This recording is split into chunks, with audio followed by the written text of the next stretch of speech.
دل سلطان از قلم عشا رحمان ایپیسوڈ 3۔ ایک بے چینی ابھی بھی اس کے وجود کو گھیرے ہوئے تھی۔ وہ نہیں جانتا تھا کہ اس انجان لڑکی کو سیف رکھنے کے لیے وہ کیوں اتنی محنت کر رہا ہے، یا شاید وہ جانتا تھا پر سوچنا نہیں چاہتا تھا۔ اپنے ذہن سے ان سوچوں کو دور کرنے کے لیے وہ اپنا لیپ ٹاپ سامنے رکھے اسکرین پر کچھ ڈاکیومنٹس دیکھنے لگا۔ یہ ڈاکیومنٹس آرفن کیئر میں ایڈمٹ بچوں کی فہرست تھی، جسے وہ بہت غور سے دیکھنے میں مصروف تھا۔ شاید وہ کچھ ڈھونڈنا چاہتا تھا۔ کچھ دیر کی محنت کے بعد آخر وہ اسے مل لی گئی تھی۔ اب وہ اپنے لیپ ٹاپ کی اسکرین پر اس کی پوری ڈیٹیلز کو غور سے دیکھ رہا تھا۔ آرفن کیئر میں بچے آتے تھے جنہیں ان کے ماں باپ اپنے ساتھ نہیں رکھنا چاہتے تھے، یا پھر وہ بچے جن کی پیدائش غیر ارادی طور پر ہوئی ہوتی تھی۔ ان بچوں کو اپنی زندگی کی سب سے بڑی نعمت فیملی سے محروم کر دیا جاتا ہے، اور اس محرومی کے ساتھ انہیں اپنی پوری زندگی گزارنی پڑتی ہے۔ کچھ خوش نصیب بچوں کو فیملی مل بھی جاتی ہے، پر وہ ان کا اپنا خون نہیں ہوتی اور نہ کبھی ہو سکتی ہیں۔ ساری زندگی ان کے دماغ سے وہ بات نہیں نکل پاتی کہ ان کے سگے ماں باپ اسے ہمیشہ چھوڑ کر چلے گئے۔ اولاد ایک ایسی نعمت ہے جسے اللہ پاک خوش نصیبوں کو عطا کرتا ہے۔ کچھ لوگ اس کی قدر نہیں کرتے اور یوں تنہا چھوڑ دیتے ہیں، اور پلٹ کر کبھی دیکھتے بھی نہیں وہ کیسے ہیں، کہاں ہیں۔ وہیں پر کچھ لوگ ایسے ہیں جو اولاد کے لیے ترستے ہیں، اپنے رب کے سامنے گر گراتے ہیں کہ انہیں اولاد جیسی نعمت سے نوازا جائے، جو جانتے ہیں کہ اولاد کس نعمت کا نام ہے، کس خوشی کا نام ہے، کس برکت کا نام ہے۔ خوش نصیب ہوتے ہیں وہ لوگ جنہیں اولاد جیسی نعمت ملتی ہے، اور وہ خدا کا شکر ادا کرتے ہیں اور قدر کرتے ہیں۔ اور اسی معاشرے کی ایک ڈارک سائڈ بھی ہے، جہاں پر سرے عام گناہ کیے جاتے ہیں، جہاں معصوم لڑکیوں کا غلط فائدہ اٹھایا جاتا ہے، جہاں پر محبت کے نام پر بس اپنی تسکین پوری کی جاتی ہے، جہاں کچھ وحشی درندے گناہ کرتے ہوئے بھول جاتے ہیں کہ اللہ پاک سب کچھ دیکھ رہا ہے، سب کچھ دیکھ رہے ہیں، ان سے کچھ چھپا ہوا نہیں ہے، اور تم چاہ کر بھی اس سے کچھ چھپا نہیں سکتے۔ وہ اپنا انجام بھول جاتے ہیں۔ ایک حدیث میں فرمایا گیا ہے، اور گناہ گاروں کی لگام ڈھیلی کر دی جاتی ہے، اور ان کی آنکھوں پر پٹی باندھ دی جاتی ہے۔ معصوم لڑکیوں کو محبت کے نام پر لوٹا جاتا ہے، سرے عام، اور ایک ایسی جہنم میں پھینک دیا جاتا ہے جہاں سے وہ چاہ کر بھی باہر نہیں نکل سکتی۔ کچی عمروں کی محبت میں معصوم لڑکیاں اتنا آگے بڑھ جاتی ہیں کہ چند پیار بڑی باتوں میں خود کو بہت اہم محسوس کرنے لگتی ہیں۔ وہ نہیں جان پاتی کہ محبت کے پاک نام پر کچھ وحشی بھیڑیے انہیں بس استعمال کر رہے ہیں۔ ان کے پیار بڑی چند باتوں میں آ کر کچھ نادان لڑکیاں رات کے اندھیرے میں اپنے بابل کی دہلیز پار کر جاتی ہیں، اور پھر ان کی کچی محبت رات کے اندھیرے میں کسی ہوٹل کے کمرے میں اپنی آخری ہچکی لیتی ہیں، اور پھر انہیں ایک ایسی جہنم میں پھینک دیا جاتا ہے جہاں سے وہ چاہ کر بھی نکل نہیں پاتی۔ اس کی وجہ سے غیر ارادی طور پر پیدا ہونے والے بچوں کو ایسے یتیم خانوں میں اپنی باقی زندگی گزارنے کے لیے چھوڑ دیا جاتا ہے، جہاں انہیں اور کچھ ملے نہ ملے پر اپنے نام کے آگے یتیم کا لفظ لکھنے کو مل جاتا ہے، اور یہ لفظ ہمیشہ ان کا پیچھا کرتا ہے۔ اس کی پوری ڈیٹیل میں بس ایک ہی چیز جو اسے پتہ چلی تھی وہ تھا اس کا نام عشا۔ سکرین پر جگمگاتا یہ نام، اس نے زیر لب اس کا نام پکارا۔ یہ وہ واحد ڈیٹیل تھی جو سلطان کو ملی تھی۔ وہ اور جاننا چاہتا تھا، پر اس کے علاوہ اور کچھ بھی نہ جان سکا۔ اچانک فون کی گھنٹی بجی، جسے ایک سرد آہ بھر کر سلطان نے پک کیا۔ جی آغا جان۔ فون اٹھاتے ہی اس نے پرزور آواز میں کہا، سلطان فوراً گھر آؤ، ابھی اور اسی وقت۔ رحیم شاہ نے بہت پریشان کن لہجے میں کہا، کیا ہوا آغا جان، سب ٹھیک ہے؟ آپ پریشان لگ رہے ہیں۔ سلطان نے بات کی وضاحت پوچھنی چاہیے۔ نہیں، بس تم جلدی آؤ۔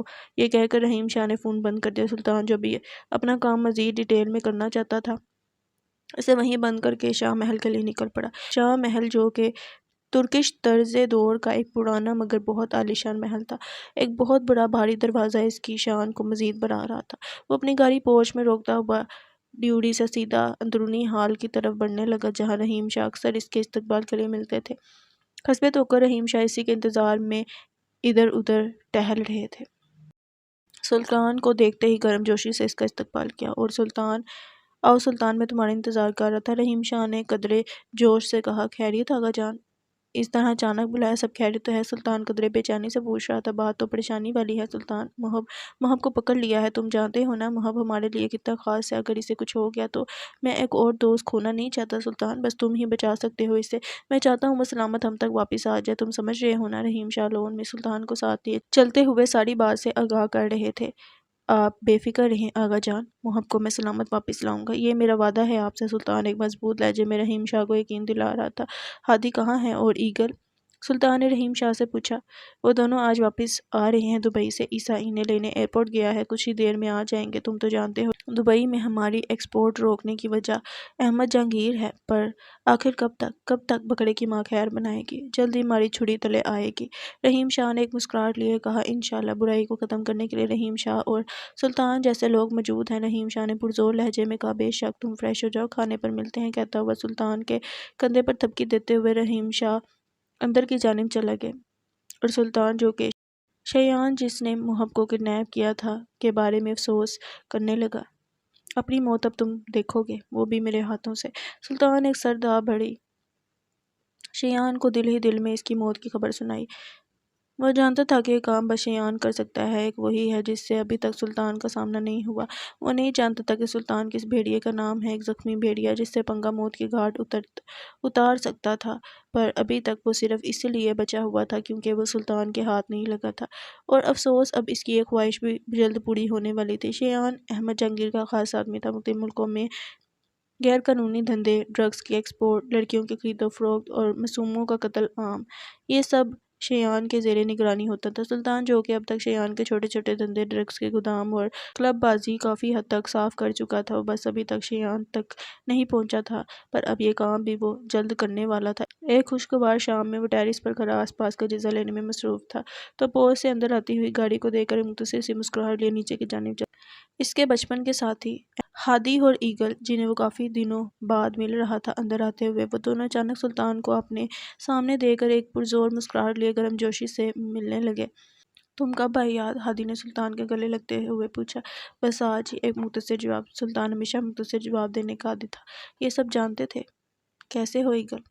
سلطان کے پوچھنے پر ایک 24 سال کی لڑکی، ایک ترکی شکل و صورت اور تکھے نین نقوش شولڈر کٹ بلیک کلر کے بال، گندمی رنگت اور چھوٹی چھوٹی آنکھوں والی لڑکی نے مسکراہٹ لیے کہا، بس ٹھیک ہوں سلطان بھائی، آپ کو کیا لگتا ہے جہاں یہ آفت میرے ساتھ ہوگی کیا میں ٹھیک رہ سکتی ہوں؟ ایک طنزیہ مسکراہٹ لیے ایگل اب ہادی کو چرانے میں لگی تھی۔ آپ کو پتہ ہے بھائی، یہ سارے رستے میرا دماغ کھاتا گیا اور کھاتا آیا، اب میرا دماغ اتنا سا رہ گیا ہے، اس کی باتیں ابھی بھی ختم نہیں ہوئیں۔ وہ ہاتھ کا ایک مکہ بنا کر ہادی کی طرف بڑھی، جو کہ اب بھاگ کے سلطان کے پیچھے چھپ گیا۔ بچا لے اس چڑیل سے یار، یہ تو مجھے کھانے کو دوڑتی ہے۔ ہادی جو اب سلطان کے پیچھے چھپا ہوا تھا، سلطان کو ایک مختصر سی مسکراہٹ دے کے آتے ہی ان دونوں نے اپنی مستی شروع کر دی تھی۔ رحیم شاہ جو کہ حال سے شور کی آواز سن کر باہر آیا، ان سب کو دیکھ کر خوشی سے آگے بڑھا۔ رحیم شاہ کو دیکھتے ہی اب وہ دونوں ہاتھ باندھے لائن میں کھڑے ہو گئے۔ مرحبا حکم، دونوں نے ایک ہی آواز میں سلام کیا۔ مرحبا حکم، آپ کے حکم کے مطابق ہم نے وہاں سب کچھ چیک کیا، اس میں احمد جہانگیر کا ہی ہاتھ تھا، پر آپ نہ بے فکر رہیں، اب ہماری دبئی کے ایکسپورٹ میں رکاوٹ نہیں آئے گی۔ شاباش، رحیم شاہ نے دونوں کے کندھے پر تھپکی دی۔ بے شک، جو حق پر ہو اللہ پاک اس کا ساتھ کبھی نہیں چھوڑتے۔ بے شک، تینوں کی آواز ایک ساتھ گونجی۔ سلطان جو پاس ہوڈی کی جیبوں میں ہاتھ ڈالے کھڑا تھا، اس ہونے والی گفتگو کو نظر انداز کر گیا۔ کچھ دیر ادھر ادھر کی باتیں کرنے کے بعد رحیم شاہ سب کو لیے کھانے کی میز پر آ بیٹھے۔ آج بہت دنوں بعد اس گھر میں رونق آئی تھی، ورنہ ان خالی دیواروں کو تکتے تکتے میں تو آدھے سے زیادہ بیمار ہو گیا ہوں۔ رحیم شاہ آج اپنے کھانے کی میز پر سب کو دیکھ کر ایک تشکر بڑی آہ بڑی۔ رحیم شاہ نے آج اپنے کھانے کی میز پر سب کو دیکھ کر ایک تشکر بڑی آہ بڑی۔ ایگل، ذرا وہ کباب پاس کرنا، خود لے لو، ہاتھ نہیں ہے کیا؟ ہادی کے مانگنے پر ایگل نے چڑ کر کہا، ہاتھ تو ہیں، پر جب دینے والی ملازمہ پاس ہو تو پھر بندہ کیوں خود محنت کرے؟ اپنی مسکراہٹ دباتا ہوا ہادی ہمیشہ کی طرح ایگل کی ٹانگ کھینچ رہا تھا۔ ملازمہ ہوگی تمہاری ماں، تمہارا خاندان۔ وہ بھی ایگل تھی، کسی کا حساب نہ رکھنے والی، دو ٹوک انداز میں کہتی ہوئی، کھانا کھانے میں مصروف ہوگی۔ دیکھے نا آغا جان، اس کی زبان بہت چلنے لگی ہے۔ ہادی اب رحیم شاہ سے شکایت کر رہا تھا۔ ہاں تو تمہیں سنبھالنے کے لیے زبان تو تیز کرنی ہی ہوگی نا، ایگل نے بات کاٹ کر ایک طنزیہ مسکراہٹ لیے کہا، جس پر سلطان کے علاوہ سب نے ایک بھرپور کہکل گئے۔ آغا جان، آپ کو پتہ ہے وہاں جا کر بھی اس نے میرا سر کھانا نہیں چھوڑا، کام کم کرتا تھا اور میرا دماغ زیادہ کھاتا تھا۔ ایگل اب سراسر شکایت پر اتر آئی تھی۔ ہادی، یہ کیا سن رہا ہوں میں؟ رحیم شاہ نے ایک نگاہ اٹھا کر ہادی کی طرف دیکھا۔ نہیں آغا جان، یہ تو بس مذاق کر رہی ہے۔ ٹیبل کے نیچے سے ایگل کو ٹانگ مارتے ہوئے ہادی نے کاٹ کھانے والی نظروں سے ایگل کی طرف دیکھا۔ جب مسکرا رہی تھی یعنی وہ اس کا منہ بند کرنے میں کامیاب ہو گئی تھی۔ نہیں آگا جان، وہاں مجھے بہت کچھ سیکھنے کو ملا۔ سلطان جو خاموش سب کی باتیں سنتا کھانا کھانے میں مصروف تھا، ہادی کے کہے گئے جملے سے جیسے اسے کچھ یاد آیا تھا۔ آج مجھے بہت کچھ سیکھنے کو ملا۔ اچانک ہی اسے عشا کی کہی بات یاد آئی جسے وہ بھولنے کی کوشش کر رہا تھا۔ وہ ایک بار پھر سے اپنا خیال اس کے دماغ میں لا چکی تھی جسے وہ سوچنے میں مگن تھا، جب رحیم شاہ کی آواز پہ چونک گیا۔ جی جی آگا جان، برخودار کہاں گم ہو؟ کہیں نہیں۔ جو بے خبر بیٹھا تھا اچانک حال میں آیا اور فوراً اپنی بات بدلنے کی کوشش کی۔ میں جانتا ہوں محب کو کس نے کڈنیپ کیا ہے۔ کس نے؟ رحیم شاہ نے بات کی تصدیق چاہی۔ شیان، یہ اسی کا کام ہے۔ میں جانتا ہوں۔ شیان مجھے بھی کھٹک رہا تھا، رحیم شاہ نے الجھتے ہوئے کہا، پر اب فکر نہ کریں، میں جانتا ہوں اسے کیسے ڈیل کرنا ہے۔ بے فکر ہیں، کل شام تک محب ہمارے ساتھ ہوگا۔ سلطان کے کہنے پر سب اطمینان میں آ گئے، کیونکہ وہ جانتے تھے کہ جو سلطان کہہ رہا تھا وہ کر کے ہی رہے گا۔ اس لیے سب سکون سے کھانا کھانے لگے۔ کھانے سے فری ہو کر میرے کمرے میں آنا ہادی، مجھے تم سے کچھ بات کرنی ہے۔ سلطان کے کہنے پر ہادی اس بات میں سر ہلاتا ہوا پھر سے کھانے میں مصروف ہو گیا۔ شام آہستہ آہستہ چاروں طرف اپنے پر پھیلا چکی تھی۔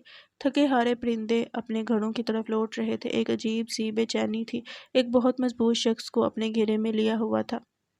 وہ ٹہلتا ہوا اپنے کمرے کی بالکنی تک آیا، پھر اندر کی جانب چل دیا۔ ایسا وہ پچھلے 10 منٹ سے کر رہا تھا۔ نہ جانے کس بات کی بے چینی ہے جو ختم ہی نہیں ہو رہی۔ وہ ٹہلتا ہوا اپنے آپ سے مخاطب تھا جب دروازے پر ہوئی دستک نے اس کی بے چینی کو توڑا۔ آؤ ہادی۔ اندر آنے کا کہہ کر وہ بیڈ پر بیٹھ گیا اور کچھ ہی فاصلے پر ہادی براجمان ہو گیا۔ اس کے چہرے کی بے چینی ہادی سے چھپ نہ سکی۔ سلطان، کیا بات ہے، تم پریشان ہو؟ ہادی کے پوچھنے پر وہ اپنی بے چینی کو چھپانے کی ناکام کوشش کرنے لگا۔ نہیں، کچھ نہیں۔ تم بتاؤ کیا خبر ہے؟ سلطان، جو تم سوچ رہے تھے بات بالکل ویسے ہی ہے۔ میں نے سب پتہ لگایا ہے، اس سب کے پیچھے ابراہیم ہی ہے۔ وہ یہ سب احمد جہانگیر کے ساتھ مل کر رہا ہے۔ اسی کی وجہ سے ہماری ایکسپورٹ کو بہت نقصان ہوا ہے۔ اور وہ کہتے ہوئے رکا، اور وہ لڑکیوں کی خرید و فروخت بھی کر رہا ہے۔ سنتے ہی سلطان نے زور سے آنکھیں بند کر لیں اور مٹھیاں زور سے میچ لیں۔ ابراہیم، میں نے تمہیں وارن کیا تھا، پر تم نے… سلطان غصے کی شدت سے ابراہیم کا نام پکار رہا تھا۔ زندہ نہیں چھوڑوں گا تمہیں۔ ایک بار ہاتھ لگ جاؤ، بس ایک بار۔ سلطان، ہادی نے اسے غصے سے آگ ببولا ہوتے دیکھ کر کچھ ہمت کر کے پکارا۔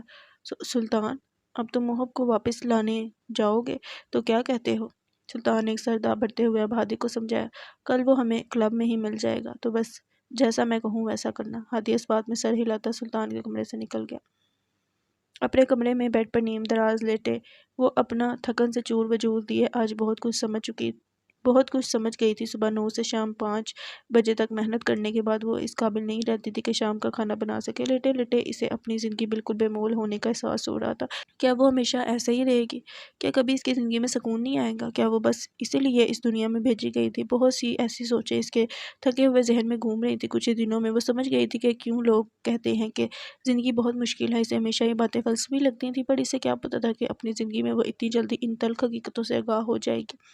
سر درد سے پھٹا جا رہا تھا، جسم تھکن سے چور تھا اور اتنی ہمت نہیں تھی کہ اٹھ کر اپنے لیے کھانا بنائے۔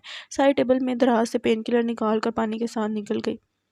آج پھر وہ خالی پیٹ سوئی تھی۔ صبح اتوار کی چھٹی تھی جس کی وجہ سے وہ دن چڑھے تک سوتی رہی، جب تک ونڈو سے آتی ہوئی تیز دھوپ اس کے صاف نکھرے چہرے پر نہیں پڑی۔ آج دھوپ بہت تیز تھی اور مسلسل چہرے پر پڑنے کی وجہ سے اس کی آنکھ کھل گئی۔ اٹھتے ہی سر بہت بھاری لگ رہا تھا اور پورے جسم میں درد کی لہریں اٹھ رہی تھیں۔ مسلسل کام کرنے اور ریسٹ نہ کرنے کی وجہ سے وہ بہت تھک گئی تھی۔ آج کا سارا دن وہ بس ریسٹ کرنا چاہتی تھی۔ فریش ہو کر کچن میں آئی اور ہلکا پھلکا ناشتہ جو اسے اچھے سے بنانا تک نہیں آتا تھا بنایا اور کمرے میں موجود واحد ونڈو پر آ کے بیٹھ گئی۔ اس فلیٹ میں یہ واحد جگہ تھی جہاں سے دھوپ اندر آتی تھی، باقی سارا فلیٹ بند تھا اور عشا کو ہمیشہ سے ہی دھوپ میں بیٹھنا بہت پسند تھا۔ ناشتہ کرتے ہی اسے اچانک ہونا کا خیال آیا، کیوں نہ آج جا کر اس سے مل لوں، کافی دن ہو گئے وہاں گئی ہی نہیں اور سب کو بتا بھی دوں گی کہ میں بالکل ٹھیک ہوں۔ یہ سوچتی ہوئی اسے اچانک ہی اس رات کا خیال آیا جب وہ وہاں سے نکلتی اکیلے بالکل تنہا سڑک پر چل رہی تھی۔ آنکھیں زور سے بند کرنے پر بھی وہ خیال اس کے ذہن سے نہیں گیا۔ سوچتے اس کے جسم کے رونگٹے کھڑے ہو جاتے تھے۔ اپنے دماغ میں آئی سوچوں کو جھٹکتے ہی اسے سلطان کا خیال آیا۔ کون ہے یہ شخص؟ اچانک ہی آتا ہے اور اچانک ہی غائب ہو جاتا ہے۔ نام بھی نہیں پوچھا میں نے۔ اب ضرور پوچھ لوں گی جب بھی ملا۔ اپنے آپ سے باتیں کرتی وہ کتنی دیر دھوپ میں بیٹھی رہی۔ دھوپ کی کرنوں سے اس کا روپ اور نکھر گیا تھا۔ صاف شفاف چہرہ، نکھری رنگت دھوپ کی وجہ سے اب رخسار گلابی ہو رہے تھے۔ لمبے بالوں کو کھلا اب وہ بس گھر میں ہی چھوڑتی تھی، باہر ہمیشہ پونی ٹیل میں رہتی تھی۔ آج بھی اپنے لمبے خوبصورت بالوں کو کمر میں گرائے وہ کسی سلطنت کی شہزادی سے کم نہیں لگ رہی تھی۔ پر فی الحال تو اس شہزادی کی قسمت میں صبح 9 سے 5 تک محنت کرنا اور شام کو تھکن سے چور ہو کر خالی پیٹ سونا لکھا تھا۔ وہ اورفن کیئر جانے کے لیے اٹھی تو وجود نے ساتھ نہ دیا اور جھولتی ہوئی وہیں پر بیٹھ گئی۔ اپنا ارادہ تو کرتی ہوئی ریسٹ کرنے پر ہی اتفاق کیا، پھر کبھی چلی جاؤں گی کہتی ہوئی واپس دھوپ میں بیٹھ گئی۔ کچھ سوچتے ہوئے اس نے اپنا سیل فون پکڑا اور شفا آنٹی کا نمبر ملانے لگی۔ تیسری بیل پر فون اٹھا لیا گیا۔ ہیلو، شفا آنٹی نے ہمیشہ کی طرح نرم لہجے میں کہا۔ ہیلو شفا آنٹی، شفا نے بھرپور آواز میں جواب دیا۔ عشا میری جان، تم کیسی اور کہاں ہو؟ شفا آنٹی سوالیہ انداز میں پوچھ رہی تھی۔ میں بالکل ٹھیک ہوں آنٹی، اور میں سیف ہوں، آپ کو پریشان ہونے کی بالکل بھی ضرورت نہیں ہے۔ عشا نے پریشان ہوتی شفا کو پرسکون کر دیا۔ آپ کیسی ہیں؟ اور ہنا کیسی ہے؟ ہم بالکل ٹھیک ہیں۔ ہنا تو تمہیں بہت یاد کرتی ہے، روز کہتی ہے کہ عشا کا فون آیا کہ نہیں۔ عشا کو بے اختیار اس معصوم پر پیار آیا۔ آنٹی وہ کہاں ہے؟ میری بات کروا دیں۔ بیٹا وہ ابھی تو سو رہی ہے، رات سے بخار ہے، اس وجہ سے میں نے میڈیسن دے کر سلایا ہے۔ شفا آنٹی اسے مکمل بات بتا رہی تھی۔ آنٹی آپ اس کا بہت خیال رکھیں، اور جب وہ اٹھے تو اسے ضرور بتا دینا کہ میں جلد ہی آؤں گی اس سے ملنے۔ عشا شفا آنٹی کو ہدایت کر رہی تھی۔ ٹھیک ہے، میں بتا دوں گی، اور تم بھی اپنا خیال رکھنا اور رابطہ کرتی رہنا۔ شفا آنٹی کو اس کی ہمیشہ سے ہی فکر رہتی تھی۔ جی آنٹی کہہ کر کچھ دیر باتیں کرنے کے بعد فون بند کر دیا اور پھر سے ونڈو سے ٹیک لگا کر ایک اطمینان کا سانس لیا۔ محل نما کمرے میں جہازی سائز بیڈ پر وہ سو رہا تھا، پر اس کی نیند ایسی نہیں تھی کہ بے خبر سوتا، بلکہ ایسی تھی کہ ایک پتا بھی گرتا تو وہ فوراً اٹھ بیٹھتا، کیونکہ ایسی بے خبر نیند اگر وہ سوتا تو پھر اس کی ڈیڈ باڈی ہی ملتی۔ الارم کی آواز سے ایک دم آنکھیں کھولتے ہوئے وہ دیوار پر لگی گھڑی پر ٹائم دیکھنے لگا، جو کہ صبح کے 10 بجا رہی تھی۔ آنکھیں مسلتے ہوئے وہ کمبل سائڈ پر کرتا ہوا اٹھ بیٹھا اور چلتے ہوئے بالکنی میں آیا۔ تازہ ہوا اس کے چہرے کو چھوتی ہوئی گزر رہی تھی۔ بے ترتیبی سے پیشانی پر بکھرے بوڑھے بال ہوا سے اتھل پتھل ہو رہے تھے، جنہیں وہ کبھی بھی سلجھانے کی کوشش نہیں کرتا تھا۔ آج بہت بڑا دن تھا، سلطان کی ایک اور فتح کا دن۔ وہ جانتا تھا کہ آج بھی فتح اسی کی ہوگی۔ ایک انداز سے آنکھیں بند کرتے ہوئے وہ بہت سی سوچوں کو ایک ساتھ ہی سوچ رہا تھا۔ سلطان کی ایک بات بے مثال تھی کہ وہ اپنے ہر دشمن کی کمزوری سے بخوبی واقف تھا۔ وہ جانتا تھا کہ اس کو کس طرح گرانا ہے، اور آج بھی وہ جانتا تھا کہ کیا کرنا ہے۔ وقت دھیرے دھیرے گزر رہا تھا۔ جوں ہی شام نے اپنے پر پھیلائے، ہر طرف روشنیوں کا بسیرا بڑھ گیا۔ وہ اپنے مخصوص لباس زیب تن کیے اپنے کوٹ کی جیبوں میں ہاتھ ڈالے ایک بڑے سے کلب کے سامنے کھڑا تھا، جہاں ہر طرح کے لوگ آ جا رہے تھے۔ کچھ بےہودہ لباس زیب تن کیے ہوئے تھے تو کچھ پورا پہنے ہوئے تھے۔ سلطان کا فیوریٹ ہتھیار آج وہ اپنے ساتھ نہیں لا سکا تھا، کیونکہ کلب کے اندر یہ سب الاؤ نہیں تھا۔ وہ اپنی انٹری کروا کر اندر کی جانب بڑھ گیا۔ چلتے چلتے وہ ایک جگہ پہنچا جہاں بہت سے لڑکے اور لڑکیاں بےہودہ لباس پہنے نشے میں مدہوش جھول رہے تھے، ایک دوسرے سے باتیں کرتے شراب پینے میں مصروف تھے۔ کلب کی رنگ برنگی روشنیوں میں لوگوں کے چہرے عجیب سے لگ رہے تھے۔ وہ ایک سٹاپ پاس کے پاس آ کر رکا۔ جی سر، آپ کیا لیں گے؟ سامنے کھڑے سوٹ سلیقے سے پہنے آدمی نے سوالیہ نظروں سے سلطان کی جانب دیکھا۔ نو تھینکس کہتا ہوا وہ ایک سٹول پر بیٹھ گیا۔ اپنے سے کچھ فاصلے پر بیٹھے ہوئے ایک چہرہ ڈھکے شخص پر اس کی نظر پڑی تو نظروں سے اشارہ کرتے ہوئے اسے اپنی جانب متوجہ کیا۔ تبھی سلطان کے موبائل پر بیپ ہوئی۔ The revolver and the knife are in the bathroom shelf۔ ہادی کے میسج نے سلطان کو باخبر کیا۔ چارج۔ ایک اطلاع میسج ہادی کو فارورڈ کر کے سلطان نے موبائل اپنی جیب میں رکھ لیا۔ ہادی جو کچھ فاصلے پر بیٹھا تھا وہاں سے اٹھ کر اندر کی جانب چل دیا۔ یہاں آ کر اپنا پلان سر انجام دینے کے لیے بہت پلاننگ کی ضرورت تھی، پر ان دو نفوس کے لیے یہ بائیں ہاتھ کا کھیل تھا۔ سلطان اپنی سیٹ سے اٹھا ہی تھا کہ ایک ہاتھ اسے اپنے کندھے پر محسوس ہوا۔ ایک انتہائی بےہودہ لباس پہنے ایک ترکش تیکھے نقوش والی لڑکی کھڑی تھی۔ Are you alone handsome? ایک نشے سے مدہوش آواز نے سلطان کے تن بدن میں آگ لگا دی۔ اس کا بس نہیں چل رہا تھا، ورنہ وہ اس لڑکی کو گردن سے دبوچ کر بتا دیتا کہ he is not alone, he have his anger with him, پر اپنے غصے کو قابو کرتا ہوا اس کا ہاتھ جھٹک کر وہاں سے چلا گیا۔ چلتے ہوئے وہ ایک فلور میں پہنچا جہاں پر ایک لائن میں کمرے بنے ہوئے تھے اور ایک سائڈ پر باتھ رومز تھے۔ وہ باتھ روم والے پورشن میں گھس گیا۔ ایک کے بعد دوسرے باتھ روم میں اسے اپنی مطلوبہ چیزیں مل گئیں۔ وہ ریوالور کو جوڑنے لگا اور اپنی پاکٹ میں رکھتا ہوا اپنے فیوریٹ ہتھیار کی طرف متوجہ ہوا، جسے دیکھ کر اسے شیان پر ذرا بھی رحم نہیں آیا۔ اپنی جیب میں اپنا خوبصورت خنجر رکھتے ہوئے وہ باہر نکل گیا اور اب روم 404 کے باہر کھڑا تھا۔ دروازہ کھول کر اندر بڑھا جہاں ہادی ایک 18 سال کے لڑکے کو اپنے ہاتھوں میں مضبوطی سے پکڑ کر کھڑا تھا۔ سلطان کو دیکھتے ہی ایک پرزور آواز میں بولا، یار اس نے تو تنگ کر دیا ہے، بہت مشکل سے ہاتھ آیا ہے، جوان خون ہے اس لیے اتنا مچل رہا ہے، چھوڑ دو مجھے، میرا بھائی تمہیں جان سے مار دے گا۔ وہ آنکھوں میں غصہ لیے سلطان سے مخاطب تھا، اتنی بھی کہ جلدی ہے، پہلے بھائی کو تو آنے دو۔ سلطان نے صوفے پر بیٹھے ہوئے ٹانگ پر ٹانگ رکھی۔ یار میں بور ہو رہا ہوں، جلدی بولو نا اس کے بھائی کو۔ ہادی جو اب اسے پکڑے ہوئے بور ہو رہا تھا۔ I want some enjoyment. ویسے بھی جب سے آیا ہوں میں کسی کو رو کر گر گرا کر جان کی بھیک مانگتے نہیں دیکھا ہے۔ آج تو شدت سے دل کر رہا ہے۔ ہادی اب اپنی بوریت کی وجہ بتا رہا تھا۔ سلطان نے ایک زوردار جھٹکے سے اس لڑکے کو گھٹنوں کے بل گرا دیا اور اپنی گرفت میں لے لیا۔ جب ہی دھڑام سے دروازہ کھلا اور کچھ ہٹے کٹے آدمی اندر داخل ہوئے۔ لو آ گئی بارات تمہاری بوریت دور کرنے کے لیے، سلطان نے اندر آتے آدمیوں کو دیکھ کر ہادی سے بھرپور لہجے میں کہا۔ وہ جو منہ بنائے کھڑا تھا ایک دم خوشی سے چہک اٹھا۔ آؤ آؤ شیان صاحب، تمہارا ہی انتظار تھا۔ سلطان اپنے خنجر کی ایک نوک شیان کے چھوٹے بھائی کی گردن پر رکھے ہوئے شیان سے مخاطب ہوا۔ بھائی مجھے بچا لیں۔ وہ چھوٹا لڑکا اب التجا کر رہا تھا، جسے دیکھ کر شیان اپنے آپ کو قابو نہ کر سکا اور سلطان کی طرف بڑھا ہی تھا کہ ہادی نے اسے جکڑ لیا۔ اتنی بھی کیا جلدی ہے شیان جناب، پہلے تھوڑا صبر تو کرو۔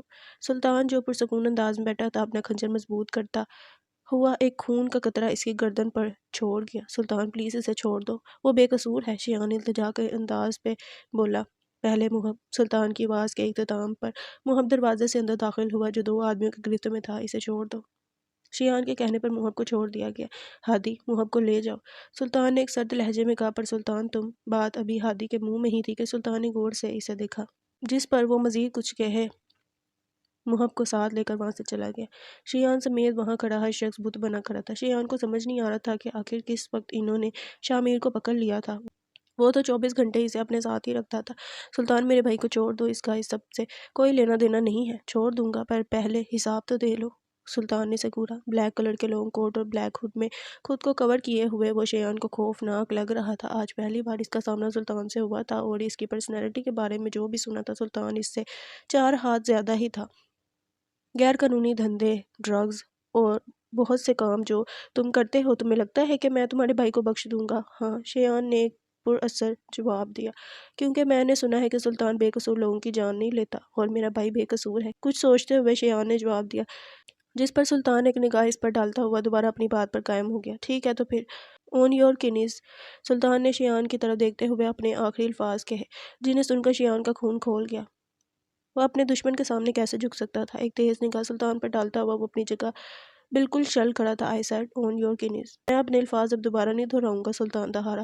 اپنے آدمیوں کے سامنے شیان کو اپنا آپ جھکنا ناممکن لگ رہا تھا۔ ایک شرم اور عزت وہ مرتا کیا نہ کرتا۔ سلطان کے خنجر کی نوک تیز ہوئی تو خون کے چند قطرے شاہ میر کی گردن پر لہرا گئے اور ایک چیخ اس کے منہ سے نکلی ہی تھی کہ شیان گھٹنوں کے بل زمین پر بیٹھ گیا۔ پلیز میرے بھائی کو چھوڑ دو سلطان، پلیز، اس کا اس سب میں کچھ لینا دینا نہیں ہے۔ اب وہ التجائی انداز میں سلطان سے التجا کر رہا تھا۔ Very good. سلطان نے ایک شیطانی مسکراہٹ اپنے لبوں پر سجائی اور ایک جھٹکے سے شاہ میر کو دور پھینکتا ہوا کمرے سے باہر نکل گیا۔ شیان کے آدمیوں نے اس کے پیچھے جانے کی کوشش کی مگر شیان نے انہیں روک دیا اور دوڑ کر اپنے بھائی کے پاس آیا اور اس کی گردن پر زخم دیکھنے لگا۔ تم ٹھیک ہو نا؟ وہ فکر مندی سے پوچھ رہا تھا۔ جی بھائی میں ٹھیک ہوں۔ ایک نظر اس نے دروازے کی طرف بڑھائی جہاں سے ابھی سلطان نکل کر گیا تھا۔ میں تمہارا یہ احسان کبھی نہیں بھولوں گا۔ شیان نے ایک تشکر بھری آہ بھری۔ سنا تھا سلطان تم بے قصوروں پر ظلم نہیں کرتے، آج دیکھ بھی لیا۔ شیان اپنے بھائی سے بہت پیار کرتا تھا، وہ اسے اپنی جان سے بھی زیادہ عزیز تھا، جس کی جان بخشی پر وہ شکر ادا کر کے رہ گیا۔ شاہ محل میں گاڑی جوں ہی اندر داخل ہوئی رحیم شاہ اپنے قدم تیز کرتا ہوا باہر کی جانب چل دیا۔ کار سے سلطان پیچھے ہادی اور ساتھ میں محب کو دیکھ کر رحیم شاہ نے اپنی آنکھوں میں ایک چمک لیے سلطان کی طرف دیکھا۔ آؤ میرے شیر، مجھے یقین تھا۔ رحیم شاہ نے بڑھ کر سلطان کو گلے لگایا اور محب کو کندھے پر تھپکی دی۔ ٹھیک ہو نا برخوردار؟ جی حکم، کہتا ہوا محب باادب کھڑا ہو گیا۔ کچھ کیا تو نہیں تمہارے ساتھ؟ نہیں حکم، آپ کا آدمی ہوں، ہاتھ لگانے کی بھی جرات نہیں کر سکے وہ لوگ۔ رحیم شاہ نے سلطان اور ہادی سے مخاطب ہو کر ایک مسکراہٹ لیے دونوں کو دیکھا۔ آغا جان، ہمارے ہوتے ہوئے آپ کسی بھی چیز کی فکر نہ کیا کریں۔ سلطان نے ہمیشہ ہی رحیم شاہ کی ہر پریشانی چٹکیوں میں دور کی تھی۔ ہاں بھی تمہارے ہوتے ہوئے بھلا مجھے کوئی پریشانی ہو سکتی ہے؟ کہتے ہوئے شاہ سب کو لے کر اندر کی جانب چل دیا۔ ایگل جو حال میں سب کا انتظار کر رہی تھی ایک ساتھ سب کو دیکھ کر بھاگتی ہوئی قریب آئی۔ اڑے اڑے، بریک لگاؤ ایگل، اب کیا دھماکہ کرو گی؟ ایگل کو سب کی طرف بھاگتا دیکھ کر ہادی نے اپنے دونوں ہاتھ سامنے کر کے ایگل کو روکنے کا اشارہ کیا۔ اپنی سانسیں سنبھالتی ہوئی وہ ہادی کو بالکل نظر انداز کرتی سلطان سے مخاطب ہوئی۔ بھائی آپ لے آئے محب بھائی کو؟ جس پر سلطان ایک ہلکی سی مسکراہٹ لیے ایگل کی طرف متوجہ ہوا۔ میں نہیں، لے کر تو ہادی آیا ہے۔ ہادی جو اپنا آپ اس طرح نظر انداز ہوتا ہوا دیکھ کر جل گیا۔ سلطان کی بات پر اپنے بال نمناک سے سنوارنے لگا۔ یہ ایگل نے ایک دبی ہنسی کے ساتھ ہادی کی طرف دیکھا۔ جانے دے بھائی، یہ تو ایک مکھی نہ مار سکے۔ ایگل نے جوابی کارروائی کی، جس پر ہادی جل کر رہ گیا۔ رحیم شاہ نے ایک کہکا لگایا، نہیں نہیں ایگل، ہادی تو واقعی داد کے لائق ہے۔ سلطان کے کہنے پر ہادی کے چہرے پر ایک مسکراہٹ آئی۔ وہاں بیٹھ کر اب سب کو وہاں ہوئی ہر کارروائی کے بارے میں بتا رہا تھا، جسے سب غور سے سن رہے تھے سوائے سلطان کے۔ وہ اپنی ہی سوچوں میں کہیں گم تھا۔ اب ہادی کے بلانے پر حال میں آیا۔ کیا سوچ رہے ہو؟ ہادی نے سوال کیا۔ کچھ نہیں، کہہ کر وہ رحیم شاہ سے اجازت لیتا اپنے کمرے کی جانب چل دیا۔ بیڈ پر لیٹے ہی اسے ایک خیال نے گھیر لیا۔ وہ سوچوں سے چھٹکارا پانے کے لیے آنکھیں موند گیا، پر نیند تو کوسوں دور تھی۔ وہ آج ہوئے شیان والے واقعے کو سوچ رہا تھا۔ وہ جانتا تھا کہ شیان کس قدر برہم ہے اور کس قدر انا پرست۔ کوئی کسی سے ایسے پیار کر سکتا ہے کیا کہ اس کے لیے اپنی انا کو بھی تیاگ دے؟ ایک سوال سلطان کے ذہن میں آیا۔ جس طرح شیان نے گھٹنے ٹیکے تھے، وہ اپنے بھائی سے بہت پیار کرتا تھا، پر اتنا پیار کہ اپنی انا کو جھکا دیا۔ سلطان کو بہت عجیب لگ رہا تھا۔ وہ ایسے جذبے کے بارے میں سوچ رہا تھا جس کے بارے میں وہ بے خبر تھا، جس کی گہرائی کو وہ نہیں جانتا تھا۔ تو بھلا کیسے نہ وہ حیران ہوتا۔ اس کی زندگی میں کوئی ایسا جذبہ کبھی پنہا ہی نہیں ہوا تھا جس کے لیے وہ اپنا سب کچھ تیاگ دے۔ اسے لگا تھا کہ محب کو لانا تھوڑا مشکل ہوگا، پر وہاں ہوئی آج کی کارروائی پر سلطان تھوڑا حیران تھا۔ اتنی آسانی سے شیان نے اپنے گھٹنے ٹیک دیے تھے۔ وہ سوچوں میں الجھتا کروٹ بدل گیا۔ رات کا نہ جانے کون سا پہر تھا جب سوتے ہوئے اچانک اس کی آنکھ کھلی۔ ایک منظر جو وہ خواب میں دیکھ رہی تھی، وہ منظر اکثر اسے جگا دیتا تھا۔ ایک 18 سال کی معصوم لڑکی جو کہ انسانی بیڑیوں کی قید میں تھی، اسے اپنا آب آگ میں جاتا نظر آ رہا تھا، جب اچانک بند کمرے کے باہر سے کچھ آوازیں آنی شروع ہوئیں۔ مارے خوف کے وہ سہم گئی۔ اللہ پاک مجھے بچا لے، مجھے اس جہنم سے نکال دیں، آپ تو ہر کسی کی حفاظت کرنے والے ہیں، اللہ پاک مجھے ان درندوں سے بچا لیں۔ وہ روتی ہوئی دعا مانگ رہی تھی، اچانک درام سے دروازہ کھلا اور ایک ادھیر عمر کا ایک خوبرو آدمی اس کے سامنے کھڑا تھا۔ چلو لڑکی، تمہارا سودا ہو چکا۔ ایک سرد آواز نے سہمی ہوئی محجبین کے جسم سے جیسے جان ہی نکال دی۔ نہیں، خدا کے لیے مجھے چھوڑ دے، مجھے جانے دے، میں ایسی لڑکی نہیں ہوں، خدا کے لیے۔ وہ گڑگڑاتی ہوئی التجا کر رہی تھی، پر سامنے کا شخص جیسے پتھر کا تھا۔ ایک جھٹکے سے اسے بازو سے دبوچ کر کھڑا کیا۔ وہ لڑکھڑاتا ہوا جسم لے کر کھڑی ہوئی۔ سنائی نہیں دیتا کیا؟ تمہارا سودا ہو چکا ہے، اب تم احمد جہانگیر کی ہو۔ ایک سخت آواز نے محجبین کی رہی سہی جان بھی نکال دی۔ خدا کے لیے، آپ کی بھی تو کوئی بیٹی ہوگی، اس کے ناطے ہی مجھے جانے دے۔ وہ جیسے اپنی آخری التجا کر رہی تھی۔ محجبین کے اس لفظ سے اس شخص کے چہرے پر ایک دکھ نے گھیرا کر لیا تھا۔ وہ مسلسل اپنا ہاتھ چھڑانے کی کوشش کر رہی تھی، پر اس آدمی کی مضبوط گرفت میں سب کوششیں بیکار تھیں۔ وہ اسے گھسیٹتا ہوا باہر کی جانب لے گیا۔ ایک بڑے سے ہال میں، جہاں پر سب چیزیں سلیقے سے رکھی ہوئی تھیں، گولڈن کلر کے فانوس اس ہال کی خوبصورتی میں چار چاند لگا رہے تھے۔ ہال کی وسط میں رکھے ہوئے کنگ سائز صوفے اپنا بیش قیمتی ہونے کا ثبوت دے رہے تھے۔ احمد جہانگیر، جو کہ صوفے پر اپنی ٹانگ پر ٹانگ رکھے بیٹھا تھا، اپنے آنے والی شکار کا انتظار کر رہا تھا۔ ایک ہاتھ میں سگار سلگائے بڑے بڑے کش لیتا وہ محجبین کو انتہائی منحوس لگ رہا تھا۔ ایک ظالم انسان، جس نے آج تک نہ جانے کتنی ہی معصوم زندگیاں برباد کی تھیں، جس کی ہوس کی آگ کبھی ختم ہی نہیں ہوتی تھی، آج وہ ظالم ایک اور زندگی برباد کرنے جا رہا تھا۔ محجبین کو دیکھتے ہی جیسے اس کی آنکھوں میں ایک چمک آئی۔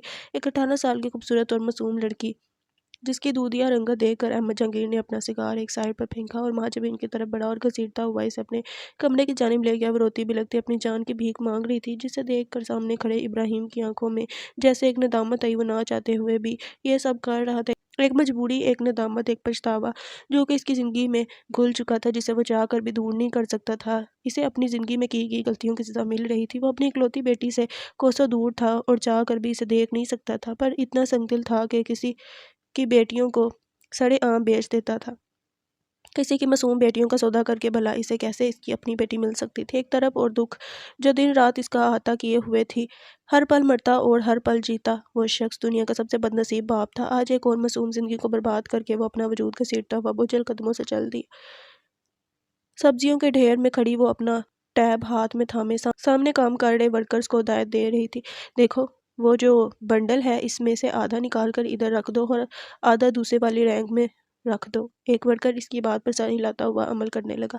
وہ جھکتی، کچھ چیک کرتی اور واپس اپنے ٹیب میں ایڈ کرتی، اپنے کام میں مگن تھی، جبکہ دور کھڑا مسٹر وحید اس کا بغور جائزہ لے رہا تھا۔ کچھ تو ہے اس لڑکی میں، جو نہ چاہتے ہوئے بھی میں اس کی طرف متوجہ ہو رہا ہوں۔ میں نے اپنی لائف میں بہت خوبصورت لڑکیاں دیکھی ہیں، پر ایسی خوبصورتی نہیں دیکھی۔ دیکھو ذرا اس کی معصوم صورت، بنا میک اپ کے بھی حسین لگ رہی ہے۔ مسٹر وحید عائشہ کی طرف دیکھ مس حالہ سے مخاطب تھا۔ جی سر، آپ ٹھیک کہہ رہے ہیں، وہ بہت خوبصورت ہے۔ مس حالہ نے اس کی بات سے اتفاق کیا۔ سر، کیا آپ کو وہ پسند ہے؟ حالہ نے ایک مدھم آواز میں سوال کیا۔ ہاں پسند ہے، بہت پسند ہے، پر میں اسے ابھی اچانک نہیں کہہ سکتا۔ اچھا امپریشن نہیں پڑے گا، پہلے اسے ہمارے ہر کام کے بارے میں بتاؤں گا، پھر بات بنے گی۔ سر، آپ ٹھیک تو ہیں؟ حالہ نے مسٹر وحید کی بات پر حیرانگی سے اس کی جانب دیکھا۔ آپ اسے بتائیں گے؟ اور اگر وہ یہ سب نہ کرنا چاہے تو اس کا تو باپ بھی کرے گا۔ ایک شیطانی مسکراہٹ لیے مسٹر وحید نے عشا کی جانب دیکھا۔ سر، ویسے وہ بہت تیز ہے، میں نے بہت بچا کے کام کیا، پر پھر بھی اس نے مجھ سے پوچھا۔ حالہ کی بات پر مسٹر وحید نے اس کی طرف سے نظر ہٹا کر حالہ کو دیکھا۔ فکر نہ کرو، مجھے ایسی لڑکیوں کو لائن پہ لانا آتا ہے، ایک طنزیہ انداز سے کہہ کر مسٹر وحید پھر سے عشا کی جانب متوجہ ہوا۔ دروازے پر دستک ہوئی تو حالہ نے کم ان کہہ کر آنے کو کہا۔ عشا اپنے ہاتھ میں ٹیب تھامے مس حالہ کی طرف بڑھی۔ مرحبا مس حالہ۔ مرحبا عشا، آؤ بیٹھو، کہتے ہی عشا کرسی گھسیٹ کر مس حالہ کے قریب بیٹھ گئی۔ مس حالہ، میں نے آج کا سارا مال دیکھ لیا ہے، سب کچھ ٹھیک ہے، اور جو نہیں ٹھیک وہ میں نے پوائنٹ آؤٹ کیا ہے، آپ ایک دفعہ دیکھ لیں، کہہ کر عشا نے ٹیب حالہ کی طرف بڑھایا جسے وہ غور سے دیکھنے لگی۔ اور ہاں، آپ کے کہنے پر جو 2 فش بنڈل تھے وہ میں نے الگ کروا دیے ہیں۔ گڈ عشا، مس حالہ نے تعریف کی، انہیں میں خود دیکھ لوں گی، تم باقی کام کرو، کہتی ہوئی مس حالہ اور عشا دونوں آفس سے باہر آ گئی۔ مس حالہ فش بنڈل کے قریب کھڑی تھی تو عشا نے اچانک سوال کیا۔ مس حالہ، فش بنڈل ہمیشہ الگ کیوں کروائے جاتے ہیں؟ جس پر حالہ نے نظریں بچاتے ہوئے ٹیب اسے پکڑایا اور ایک مختصر سا جواب دیا۔ یہ تمہارا مسئلہ نہیں ہے میری جان، تم اپنا کام کرو، میں انہیں دیکھ لوں گی۔ مس حالہ کے اس طرح کہنے پر عشا مزید کوئی سوال نہ کر سکی اور الٹے قدموں وہاں سے چلی گئی۔ پر دماغ میں کلک ہوا، اسے کچھ تو گڑبڑ لگی، آخر کیوں؟ فش بنڈل میں ایسا کیا ہے جسے میں چیک نہیں کر سکتی؟ اور مس حالہ اسے عجیب طرح جواب کیوں دیتی ہیں؟ سوچتی ہوئی وہ چلتی چلتی ایک رینگ سے ٹکرا گئی جس میں سے آدھی چیزیں نیچے گر گئی۔ اوہو، سر پر ایک چپل لگاتے ہوئے جھک کر چیزیں اٹھانے لگی۔ آج بہت سارا کام تھا جس کی وجہ سے اسے فش بنڈل والی بات سوچنے کا موقع ہی نہیں مل سکا۔ وہ اپنا کام اچھے سے پورا کر کے جب حالہ کے آفس میں رپورٹ کرنے آئی تو مسٹر وحید بھی وہیں بیٹھے اسی کا انتظار کر رہے تھے۔ وہ ادب سے نوک کرتی اندر داخل ہوئی جبکہ مس حالہ اور مسٹر وحید کھانا کھانے میں مصروف تھے۔ آؤ مس عشا، جوائن کرو۔ مسٹر وحید کے کہنے پر عشا نے ایک معذرت خواہ درخواست کی۔ تھینک یو سر، پر میں کھانا کھا چکی ہوں، اور مزید کچھ کہے سائن کرتی روم سے الٹے پاؤں نکل آئی۔ پتہ نہیں کیوں اب مسٹر وحید اسے کچھ عجیب لگنے لگے تھے، وہ کچھ زیادہ ہی فری تھے۔ پر ایک انداز سے اپنی سوچوں کو جھٹکتی وہ مول سے باہر آئی۔ چلتے چلتے استقلال اسٹریٹ پر لوگوں کی بھیڑ دیکھنے لگی، شاید آج پھر وہاں کوئی سیل لگی ہوئی تھی۔ نہ چاہتے ہوئے بھی عشا اسٹریٹ کے ایک کونے والی شاپ کے اندر چلی گئی۔ ایک تنگ پر آرائش وہ چھوٹی سی دکان بہت خوبصورتی سے سجائی گئی تھی۔ اونچی اونچی شیلفوں پر قیمتی فانوس رکھے ہوئے تھے جو دیکھنے والوں کو پہلی نظر میں ہی خریدنے پر مجبور کر دیتے تھے۔ بہت خوبصورت ڈیکوریشن پیس تھے، پر عشا کی نظر ایک کونے میں لٹکے ونڈ چارم پر پڑی۔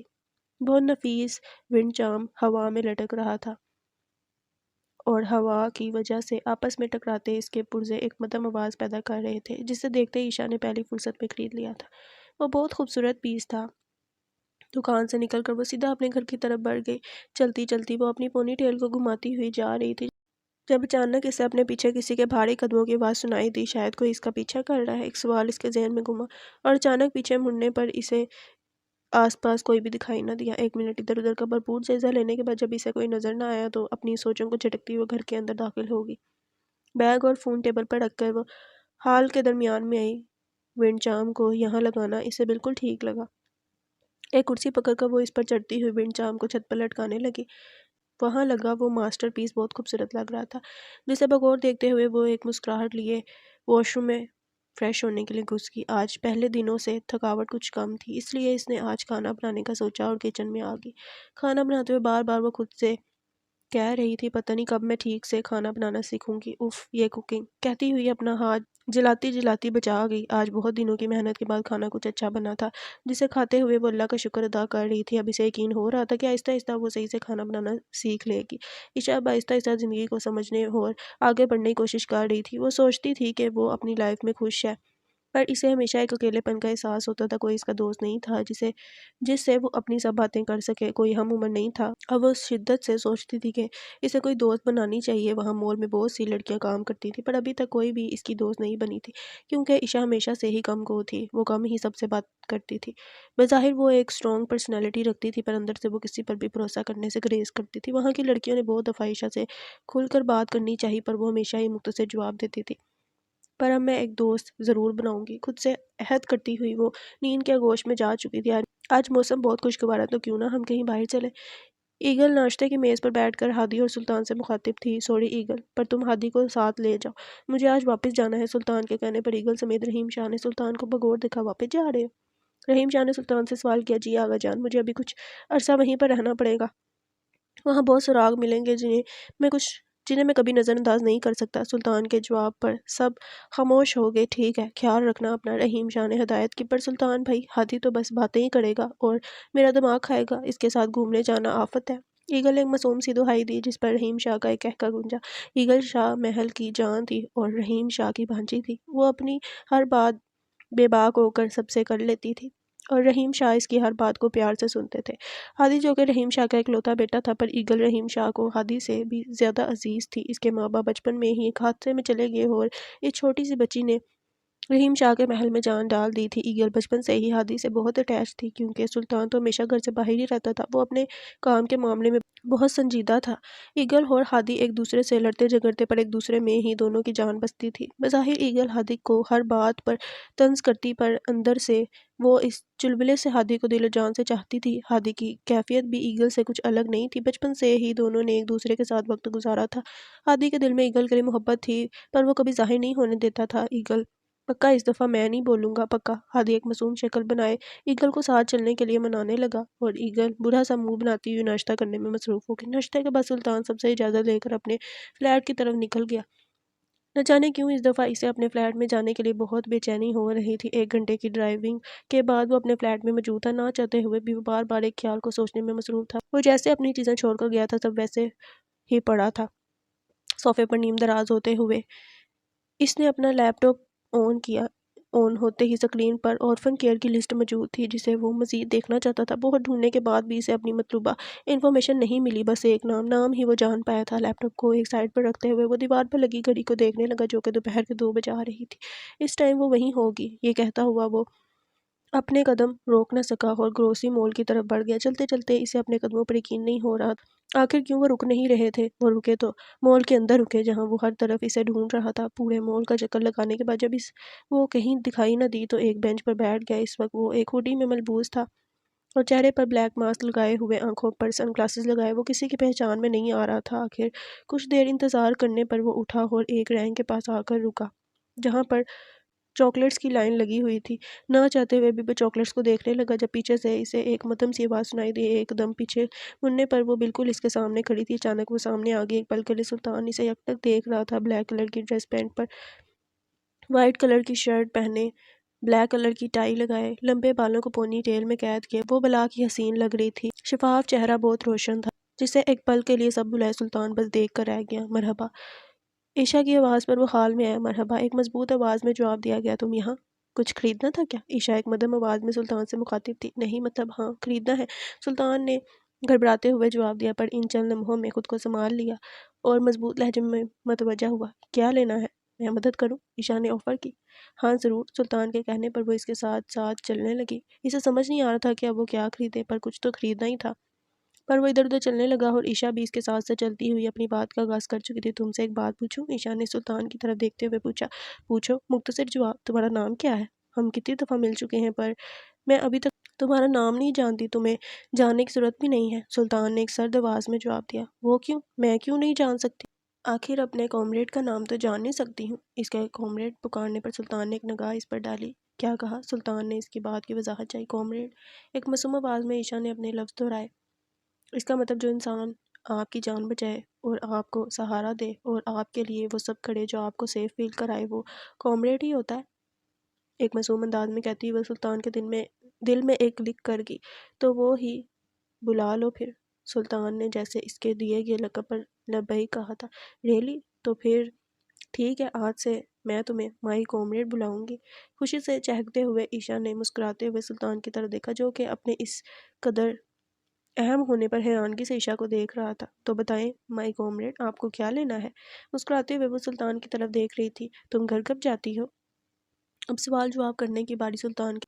میرا 5 بجے آف ہوتا ہے اور اس کے بعد گھر۔ سوال کا سیدھا جواب دیا گیا۔ ٹھیک ہے، کہتا ہوا سلطان وہاں سے جانے لگا۔ جا رہی ہو؟ سلطان کو جاتا دیکھ کر عائشہ نے انتہائی معصوم آواز میں کہا، جسے سنتے ہی سلطان کے قدم وہیں تھم گئے۔ قدموں کے بل گھومتا ہوا وہ عائشہ کی جانب متوجہ ہوا۔ کوئی کام تھا؟ کہتا ہوا وہ دونوں ہاتھ ہوڈی کی جیبوں میں ڈال کر کھڑا ہو گیا۔ وہ دراصل وہ جیسے اسے ڈھیر ساری باتیں کرنا چاہتی تھی، پتہ نہیں کیوں، پر وہ شخص اسے اپنا سا لگتا تھا۔ وہ اس سے اپنی سب باتیں کر سکتی تھی۔ وہ میں اپنی انگلیوں کو آپس میں الجھتی لب کاٹتی ہوئی وہ اب بنا جواز اسے روکنے کا حل ڈھونڈ رہی تھی، جبکہ سلطان اسے اتنے غور سے دیکھ رہا تھا کہ وہ ایک پل کے لیے پزل ہوئی۔ تھوڑی دیر رک سکتے ہو؟ میرا آف ہونے والا ہے 5 بجے، مجھے تم سے کچھ بات کرنی ہے۔ کوئی حل نہ ملنے پر عائشہ نے بات بنائی۔ ٹھیک ہے، میں باہر ہوں، فری ہو کر آ جانا۔ کہتا ہوا سلطان لمبے لمبے ڈگ بڑھتا ہوا باہر کی جانب چل دیا۔ عائشہ کے چہرے پر ایک مسکراہٹ پھیل گئی۔ آج بہت دنوں بعد وہ ملا تھا اور وہ اس سے ڈھیر ساری باتیں کرنا چاہتی تھی۔ وہ جلدی جلدی اپنا کام نپٹانے لگی۔ 5 بجتے ہی وہ بجلی کی تیزی سے حالانکہ آفس میں آئی، بنا کسی کو دیکھے اور بنا بات کیے تیزی سے سائن کرتی، سب کو سلام کرتی بھاگتی ہوئی باہر نکل گئی۔ مسٹر وحید اور حالہ ایک دوسرے کو دیکھ کر رہ گئے، اتنی جلدی میں چلی گئی۔ مسٹر وحید، جو آج عائشہ سے باتیں کرنے کے لیے اس کا انتظار کر رہا تھا، حیرانگی سے اسے جاتے ہوئے دیکھتا رہ گیا۔ وہ مال سے باہر نکل کر ادھر ادھر نظریں دوڑانے لگی، پر وہ اسے کہیں نظر نہ آیا۔